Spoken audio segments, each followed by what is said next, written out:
Bonjour tout le monde, très content d'être ici aujourd'hui. Alors, je me présente, Frédéric Rodi, étudiant à la maîtrise en urbanisme.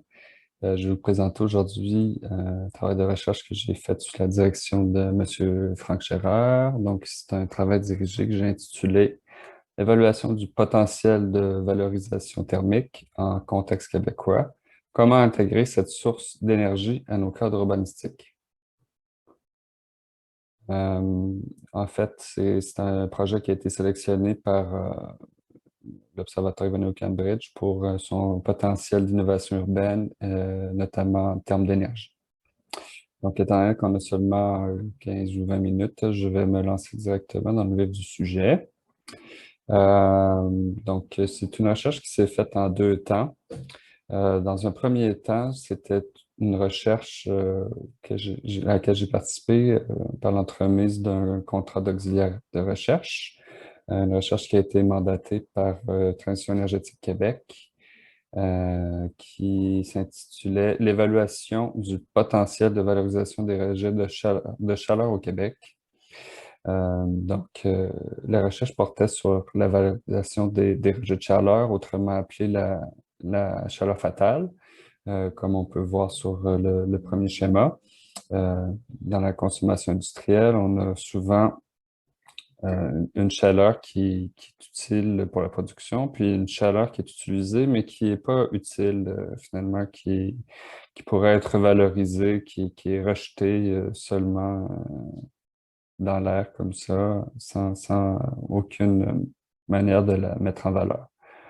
Parmi cette chaleur-là, il y a de la chaleur qui est définitivement perdue aussi, mais ça reste qu'il y a beaucoup de choses à faire avec l'énergie qui ressort de ces industries-là.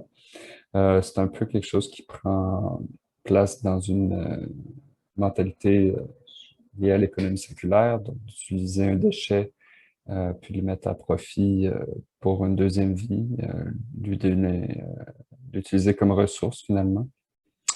Donc, pour cette recherche-là, on était une équipe assez multidisciplinaire avec des gens de Polytechnique, des gens de HEC, puis moi-même de l'Université de Montréal.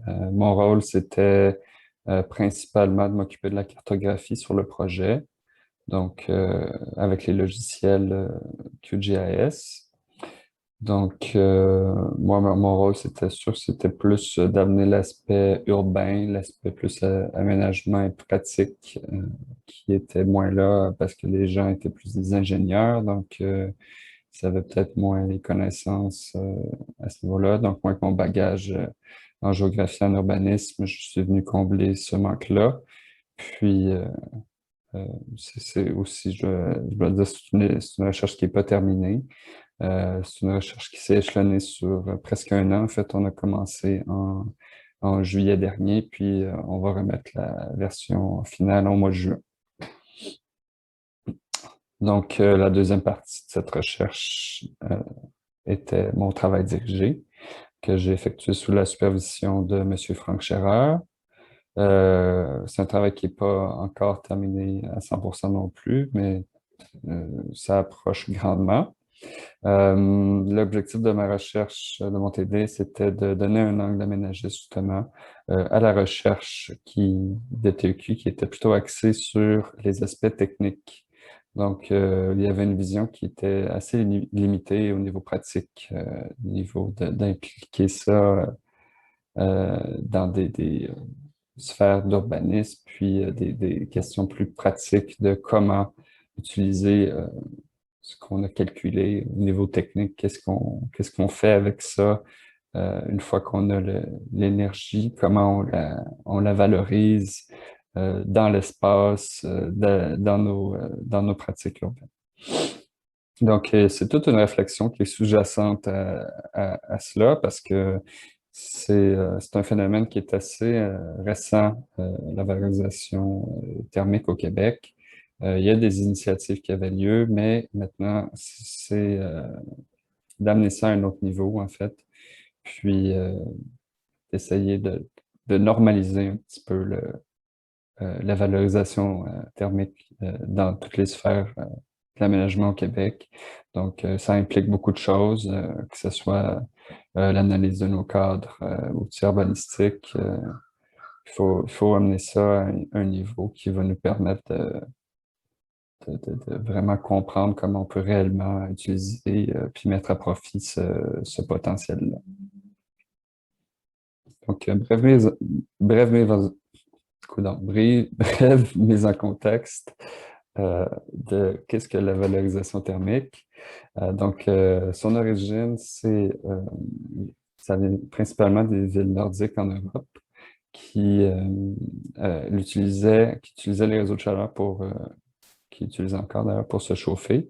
Euh, le principe était alors plutôt de brûler un combustible fossile pour chauffer euh, tout un quartier par un système de canalisation qui connectait les différents bâtiments. Alors, on avait une chaufferie qui permettait de fournir, de produire cette chaleur-là.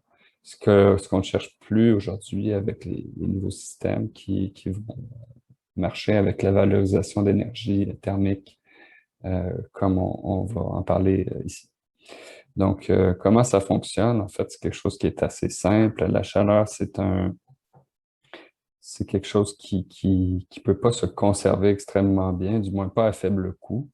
Donc, il faut que la chaleur puisse être transmise assez directement du producteur au consommateur. Donc, c'est un système qui va, comme on le voit à gauche, capter la chaleur, la faire transiger dans des tuyaux qui sont isolés, puis des systèmes qui se trouvent dans le bâtiment qui vont permettre de fournir le bon débit de chaleur, etc., aux consommateurs. Donc, un système relativement simple qui cache bien des spécificités puis beaucoup d'aspects techniques. Euh, Aussi, la valorisation peut avoir deux échelles principales. La première, c'est l'échelle locale. Si on veut, c'est lorsqu'une industrie va mettre en valeur la chaleur à petite échelle. Donc, seulement, par exemple, à un autre consommateur qui se trouve à proximité. C'est plus une relation de un à un. Mettons, une industrie polluante va pouvoir soit créer une autre filière à proximité ou quelqu'un pourrait aller s'établir proche pour profiter de cette chaleur-là, comme ça se fait quelquefois au Québec. C'est rare qu'on a des réseaux, mais quelques valorisations qui se font comme ça de façon locale. Euh, Sinon, on a la mise en réseau qui est la plus grande échelle de valorisation qui va mettre en relation le producteur avec plusieurs consommateurs par tout un système de canalisation, comme on peut voir sur l'image de droite, fournissant toutes sortes de bâtiments avec un tuyau d'entrée, un tuyau de sortie, puis point de livraison, etc.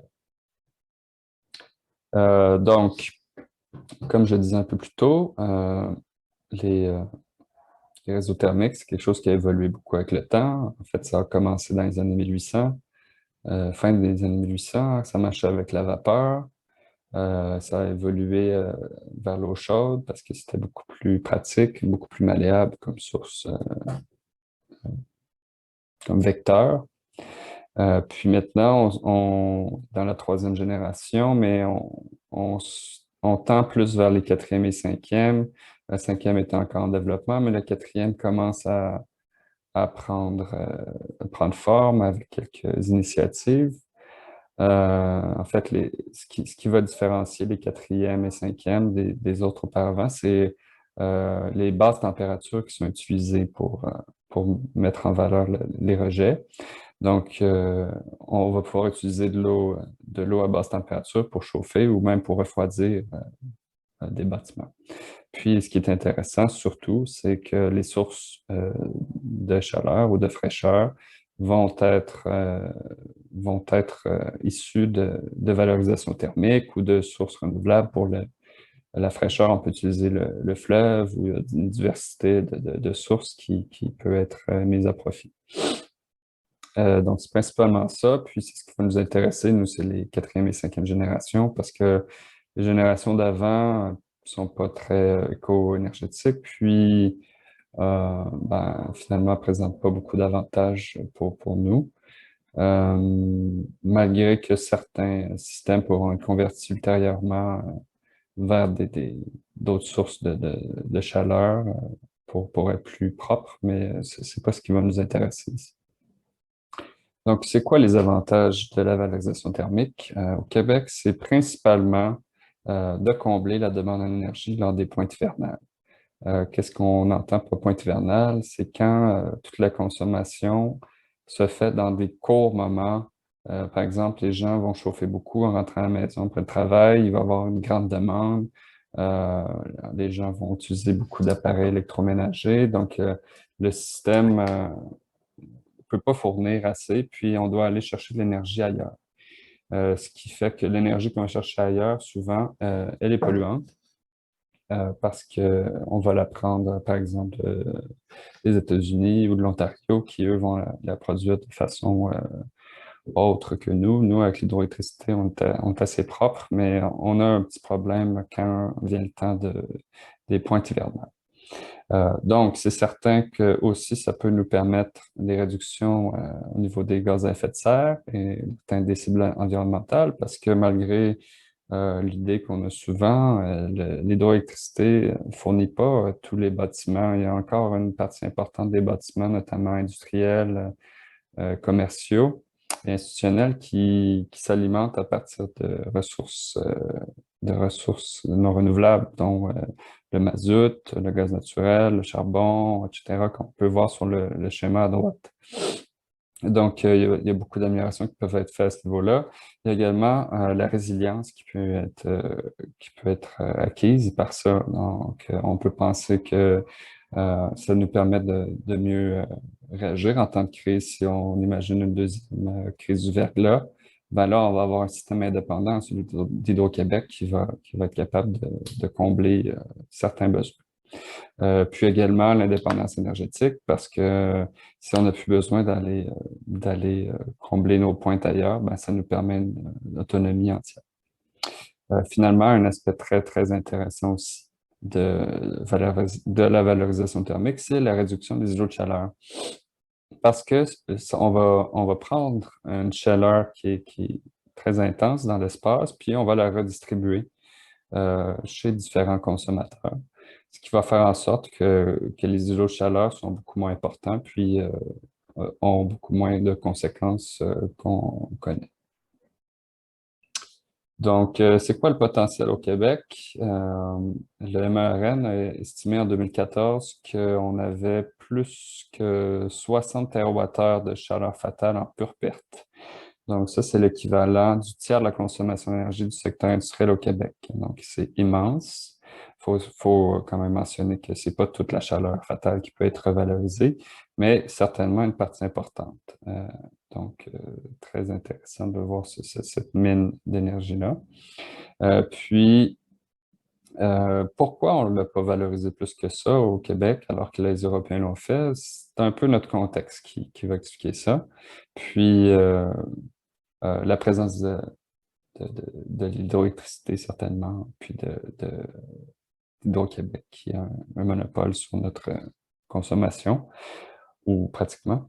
Donc, ce qui peut expliquer qu'on s'est moins développé vers les réseaux thermiques, c'est qu'on a eu un mode de développement urbain qui était plus à la nord-américaine que ce qu'on peut voir en Europe, qui est très concentré, dense. Nous, on s'est développé autour des autoroutes de façon assez étalée, de façon peu dense. On a utilisé beaucoup de zonage pour faire de la séparation fonctionnelle. On s'est retrouvé avec tous les bâtiments industriels dans les mêmes secteurs, ce qui fait qu'il n'y a pas beaucoup de connexion entre le, le producteur de chaleur puis le consommateur, ce qui est certainement intéressant pour la qualité de vie des résidents. Mais pour la variation thermique, c'est pas un atout. Donc, ça va prendre des logiques qui sont adaptées au contexte, comme on va pouvoir le voir au cours de cette présentation. Donc, c'est un cadre méthodologique qui s'est développé en deux grandes étapes.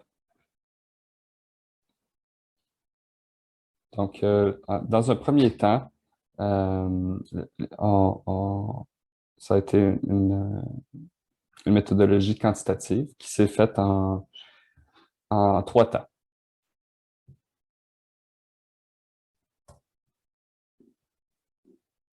Désolé, j'ai eu un petit problème. Donc, la première méthode, c'était la cartographie, donc l'aspect plus quantitatif. Donc, c'était une méthodologie qui s'est développée sur trois temps. En fait, un premier temps qui était euh, l'estimation des rejets thermiques.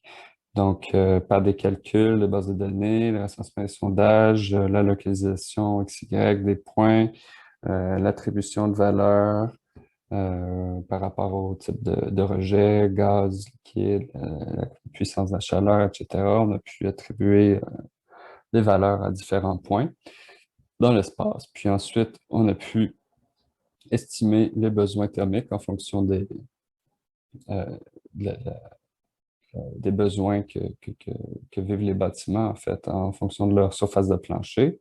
Euh, on retrouve plusieurs bases de données qui ont dû être croisées pour atteindre le résultat. Mais ça nous a permis d'arriver à des résultats comme on peut voir sur la carte de droite, où les demandes ont été lissées pour qu'on comprenne c'est quoi la demande euh, dans l'espace pour les mettre en relation justement avec les rejets. Donc, c'est ce qui va être utilisé dans la dernière phase, en fait, de la méthodologie quantitative. Puis ça, c'est une méthode qui est encore en développement. On ne s'est pas encore décidé comment que ça va être présenté. Il y a plusieurs options qui s'offrent à nous pour mettre en relation le rejet avec le besoin, parce que c'est sûr qu'il y a beaucoup de facteurs qui rentrent en compte, la temporalité, la localisation, la puissance. Donc, il y a plusieurs façons de mettre ça au niveau visuel. Puis, deuxième méthodologie qui était plus sur le qualitatif. Donc, ça a été d'identifier des freins leviers qui sont relatifs au contexte québécois. Donc, ça s'est fait par l'analyse d'une littérature, d'une recherche qui a été faite un peu sur le même sujet avant, sur les freins leviers au Québec en termes de valorisation thermique. Puis, l'étude de cas du projet du PPU des Faubourgs qui a lieu dans l'arrondissement Ville-Marie, qui utilise des principes de valorisation thermique. Donc, pour ce faire, j'ai analysé leur documentation, puis j'ai eu des entretiens avec quelques acteurs clés du projet. Donc, qu'est-ce que ça a permis de toutes ces méthodes-là? Finalement, c'est d'arriver à des constats. Ça m'a permis de développer, en fait, d'imaginer le potentiel que pourraient avoir euh, les logiciels de cartographie dans l'implantation des réseaux thermiques, puis dans l'aménagement de villes durables. Donc, ça pourrait devenir, si on voit un peu loin, un peu plus loin, puis qu'on y mettait du travail, un outil d'aide à la planification en permettant de localiser des sites qui ont un potentiel de développement, par exemple une friche, ce qui pourrait être utilisé par les villes ou les acteurs pour qu'ils puissent mettre ça en valeur.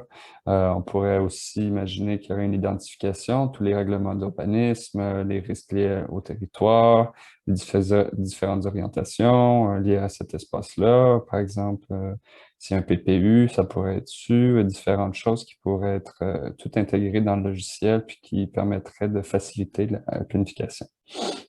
Donc, ce serait un peu un outil de recherche intégré selon notre besoin. On pourrait, si on veut essayer de, de- de voir une valorisation immédiate, donc la concordance entre un rejet et un besoin, ça serait possible. Mais on peut aussi imaginer la planification sur un surplus. Donc, si il y a plus de besoins que de demandes, on peut bâtir autour de ça. Puis, s'il y a plus de demandes que de besoins, ben, ça peut être l'inverse. On peut aller ajouter un bâtiment dans un milieu développé.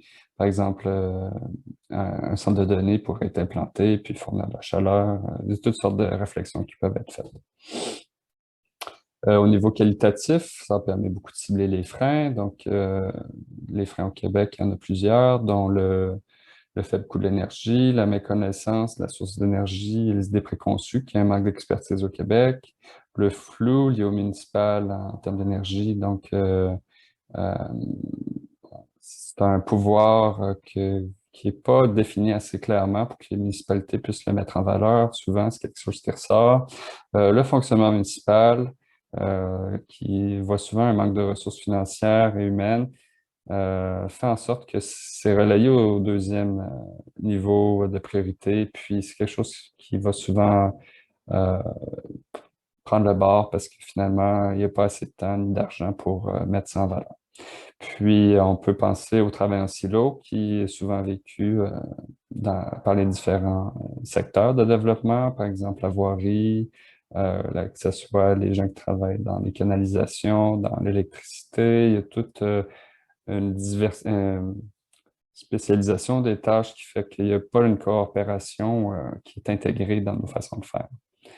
Euh, il y a aussi la relation entre les projets urbains puis les calendriers électoraux qui fait que ce pas des projets qui vont être priorisés parce que leurs bénéfices sont sur des longs termes. Donc, c'est quelque chose qui va moins intéresser au niveau politique. Il y a également des leviers qui sont très importants à mentionner ici. Donc, il y a récemment un alignement des intérêts pour un virage vert au niveau mondial, mais aussi au niveau fédéral, au niveau provincial, puis au niveau municipal, souvent ici. Donc, ça fait en sorte qu'il y a des initiatives comme celle qui découle du fédéral jusqu'à TUQ, qui fait qu'il y a de l'aide financière qui est disponible, puis qui fait en sorte qu'il y a beaucoup d'initiatives de valorisation thermique qui vont voir le jour parce ils sont financés en partie, puis il y a de l'information qui circule à ce niveau-là. Il y a aussi les galeries multiréseaux qui permettent justement une coopération entre les différents aspects de la voirie, puis de tout ce qui est souterrain, qui va permettre des économies d'échelle et donc plus de, de réseaux thermiques. C'est donc, en fait, ce qui ressort, c'est de développer une stratégie adaptée au contexte, qui soit provincial ou municipal. Il y a beaucoup de choses qui changent, donc en termes de gouvernance, en termes d'incitatifs financiers, en termes de législation, de promotion, tout est assez spécifique. Donc, c'est des stratégies qui doivent être, qui doivent être développées, mais qui pourraient quand même avoir un cadre qui pourrait être fourni, puis qui va pouvoir aider les gens à surmonter les différents défis et à mettre des réseaux en place. Puis, je vous laisse sur ces quelques questions pendant que vous pourrez me poser des questions. Donc, on peut laisser ça en fond d'écran. C'est des petits questionnements liés à la valorisation thermique au Québec pour penser un petit peu plus loin. Donc, voilà. Merci. Merci Frédéric. Donc, on pourrait ouvrir la période de questions, commentaires. Est-ce que vous avez des interventions, des questions pour Frédéric? Oui, Philippe. Bonjour, merci pour ta présentation, Frédéric. Ouais, j'ai une question, en fait, c'est un commentaire-question. C'est vraiment intéressant parce que cette idée-là de valorisation, je trouve que ça invite aussi à repenser de manière plus large l'urbanisme, justement en fonction de où sont les sources, un espèce d'urbanisme des ressources latentes un peu, puis ici, c'est les ressources énergétiques, puis à la fin, dans les questions que tu poses par rapport à l'espèce d'opposition entre l'espèce de paradigme dominant qu'on est maintenant en urbanisme de pousser les industries hors des villes, bien, il y a un mouvement aussi des villes productives qui commence à pousser aussi, puis qui invite justement à réintégrer les manufactures au sein des villes, les fonctions productives, mais dans une perspective verte, etc. Puis je trouve ça intéressant, ça s'intègre vraiment dans cette tendance-là de la ville productive. Puis je trouve que ça vient un peu briser cette espèce d'opposition-là, en fait, entre secteur industriel puis secteur résidentiel, etc. Puis je trouve que, ben, je ne sais pas si tu avais prévu y réfléchir de manière plus approfondie dans ton projet, mais il y a quand même une piste au niveau de la dimension aménagiste, là, de la valorisation énergétique qui est vraiment intéressante à ce niveau-là. Donc, peut-être que je ne sais pas si tu voulais approfondir sur cette dimension-là, si c'était quelque chose que tu avais pris en compte sur ce potentiel-là ou cette richesse qui est. qu'ouvre la porte cette question de valorisation énergétique, entre autres. Ben, c'est certain que c'est quelque chose qui a été considéré, là, qui n'a pas été trop développé. Puis toutes les stratégies, finalement, c'est quelque chose que je n'ai pas pu approfondir là, parce que c'est une présentation assez brève. Là. Mais ça reste que oui, c'est un maillage qui peut être intéressant là, avec certains types d'industries qui sont pas trop polluantes, mais on s'entend qu'il y a certaines industries que malgré un maillage qui peut être fait plus vert, ben, c'est pas intéressant de leur donner une pérennité puis d'instrumentaliser en fait leur maintien proche des villes. Mais c'est certain que pour certains types d'industries, c'est quelque chose qui peut être mis en valeur.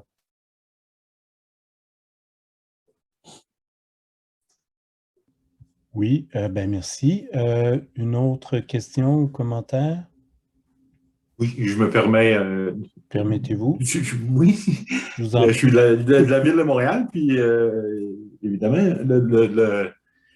la valorisation de rejets thermiques à l'intérieur des réseaux thermiques urbains demande une concertation assez importante, puis la problématique de la gouvernance, là, vous l'avez mentionné, monsieur. Pardonnez-moi, j'ai perdu votre nom, monsieur Roy-Audi. Par contre, il y a des efforts, puis je veux juste peut-être amener un point, il y a des efforts importants qui sont faits pour penser différemment, amener le 4G, le 5G, entre autres, vous avez parlé du secteur des faubourgs, et le BTER, le Bureau de la transition écologique et de la résilience de la Ville de Montréal est très, très impliqué pour pouvoir démarrer ce beau projet-là. Mais évidemment, quand on dit les acteurs, il y a le secteur municipal pour sa propriété publique. Il y a aussi les promoteurs, à amener les promoteurs ou ceux qui ont l'énergie à la distribuer. Quelles seraient les prochaines étapes pour que la cartographie soit élaborée, diffusée pour que le partage entre deux propriétés limitrophes puisse se faire entre, je ne sais pas moi, un entrepôt frigorifique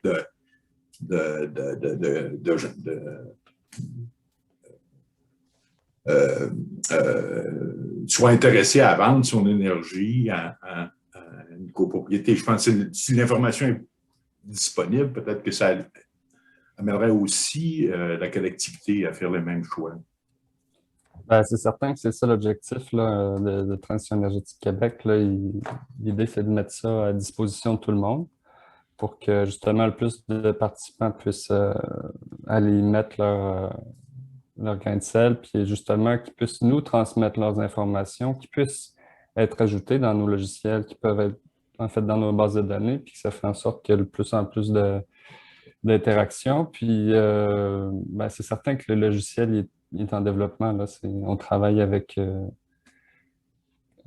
logiciel QGIS qui fait seulement un lien entre deux données, là, mais on aimerait ça que ça soit plus interactif. Donc, je pense que ça sera accessible, peut-être pas monsieur, madame, tout le monde au mois de juillet, peut-être août, mais dans une autre phase, il faudrait qu'on rende ça un petit peu plus interactif puis accessible à tout le monde. Là. C'est dans les plans, mais c'est certain que c'est beaucoup de travail. Mais d'après moi, au cours de la prochaine année, c'est quelque chose qui devrait voir le jour, mais je ne peux pas trop spéculer là-dessus non plus. Là. Mais c'est une idée qui est présente. Et est-ce qu'il y a d'autres interventions?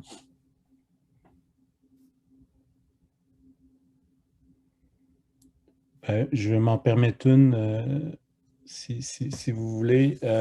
Est-ce que cette cartographie-là, pour faire écho peut-être aux présentations qu'on a eues avant, permettrait ou permet déjà en fait de hiérarchiser en fait les sources puis les besoins, puis d'arriver à des seuils éventuellement ou de hiérarchiser en fait des opportunités, c'est-à-dire qu'on a probablement des sources qui sont très très proches de besoins alors que des sources qui sont probablement très très loin. Puis à quelque part, il y a probablement des seuils là, où que c'est tellement loin que la source n'est pas utilisable ou ça serait beaucoup trop coûteux ou trop compliqué. Est-ce qu'il y a une hiérarchisation ou une cartographie justement d'opportunités comme ça qui est visée? J'imagine que oui. Oui, en fait, il y a toute une méthodologie là, que je ne suis pas entré dedans, qui est un peu un calcul mathématique, entre autres la diversité thermique, qui a été développée par un doctorant qui travaille avec nous, Samuel Letellier, Duchesne. Puis, c'est certain que c'est un peu complexe, là, puis c'est très mathématique. Là, donc, moi-même, c'est pas c'est pas ma partie du travail, là, mais c'est pris en considération. Puis c'est justement ça qui pose le plus grand questionnement pour c'est quoi notre choix final là, pour identifier ça de façon soit interactive, soit cartographique, là, parce que justement, il y a tellement d'options, puis il y a beaucoup de facteurs à prendre en considération. Là, à date, on prend en considération la distance, c'est certain que c'est le plus important, là, comme tu parlais. Mais après, c'est difficile de hiérarchiser. Tu sais, il y a des temporalités aussi. Les industries ne produisent pas toutes à l'année. Il y a toutes sortes de choses qui rentrent en ligne de compte. Aussi, peut-être hiérarchiser aussi celles qu'on veut conserver, qui sont plus polluantes, comme on parlait avec Philippe. Tu sais, il y a toutes sortes de... Ça va évoluer beaucoup, là. C'est sûr que c'est une phase qui est un peu initiative, là. Donc, je pense qu'il va y avoir beaucoup de choses qui vont ressortir de ça, mais c'est sûr que c'est tout un questionnement, mais c'est considéré également, là, toutes ces questions de hiérarchie, là, qui est déjà faite, parce que aussi, c'est pas tous les rejets qui sont là, qui ont la même puissance, qui ont le même potentiel. Donc, oui. OK. Ben, merci. Donc, s'il n'y a pas d'autres interventions ou questions, ben, on pourrait terminer ben, le séminaire de ce midi, puis ben, de vous remercier déjà chaleureusement d'avoir participé, d'avoir présenté, d'avoir été présent. Donc, aussi les personnes de la Ville de Montréal. Donc, c'est très, très bien. Ça clôt le troisième midi.